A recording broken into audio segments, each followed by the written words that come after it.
So let's talk about that operational black hole. Mm-hmm. That moment, your crew construction, home healthcare, you name it, leaves for the day. Mm-hmm. They're on the clock, technically. Yeah. But in reality, you're completely flying blind.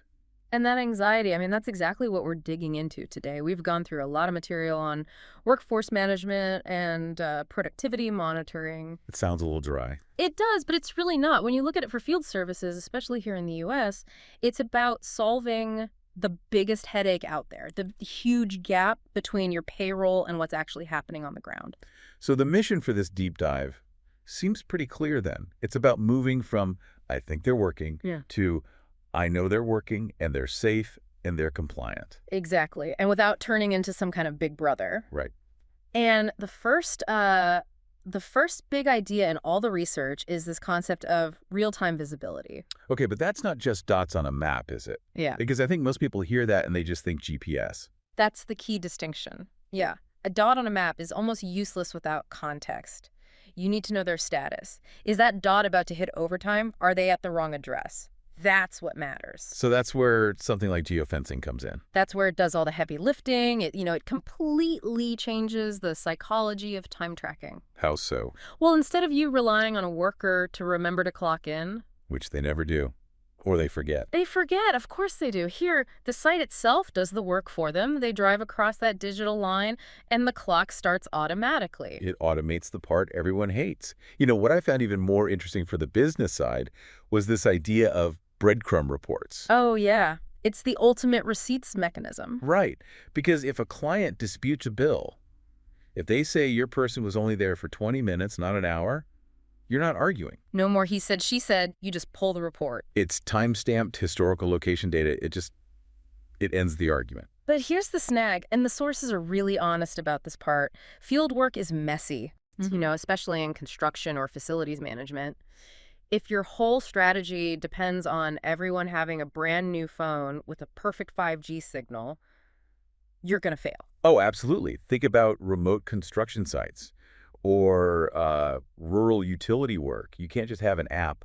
You need options. You need redundancy. So the strategy talks about using QR codes, ones you physically post at a job site, Okay. or even IVR interactive voice response, where they call a secure number to clock in. It feels a little old school, but it's bulletproof for crews that aren't super tech savvy. And what about those dead zones, the connectivity issue? That's where offline capability is just. It's non-negotiable. The app has to be smart enough to store that data locally on the device itself and then upload it the second it gets a signal. Because if you lose payroll data because the internet went down. That's not a tech problem. That's a potential lawsuit. Speaking of lawsuits, we have to talk compliance. Yeah. This part of the research probably saves businesses the most actual money. The meal and rest break attestation. It sounds like pure legal jargon. It does, but it's basically a shield. It's just forcing a digital paper trail, right? Yeah. When they clock out, a question pops up. Yeah, a simple question. Did you take your full uninterrupted lunch break? They have to tap yes. And that single tap is an audit-ready legal document. Exactly. In states with really strict labor laws, like California, that one tap can prevent a massive dispute 3 years down the line. It protects the business, but it also makes sure the worker actually gets their break. It automates the accountability.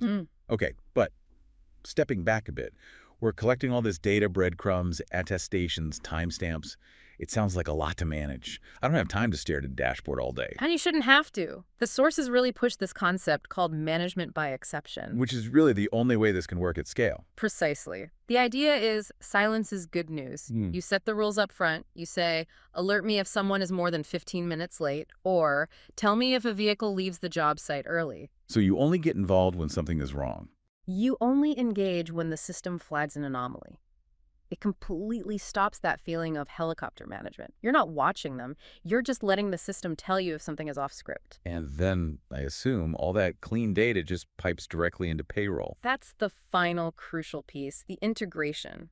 If you're still manually typing hours from a timesheet into your payroll system, you're just reintroducing human error. The goal is a frictionless flow from that geofence entry right to the paycheck. So when you strip away all the jargon, this is really about automating all the administrative friction that plagues field service businesses. It lets the back office stop playing detective and, actually focus on managing and growing the business. It does bring up a fascinating thought, though. If the software is handling the whole trust but verify part, Yeah. if a robot is the one flagging that you were late, does that actually make the human-to-human relationship better? I mean, that's the hope, isn't it? If the manager doesn't have to be the time cop anymore, maybe they can finally go back to just being a mentor. A shift from enforcement to support. Definitely something to think about. Thanks for joining us for this deep dive.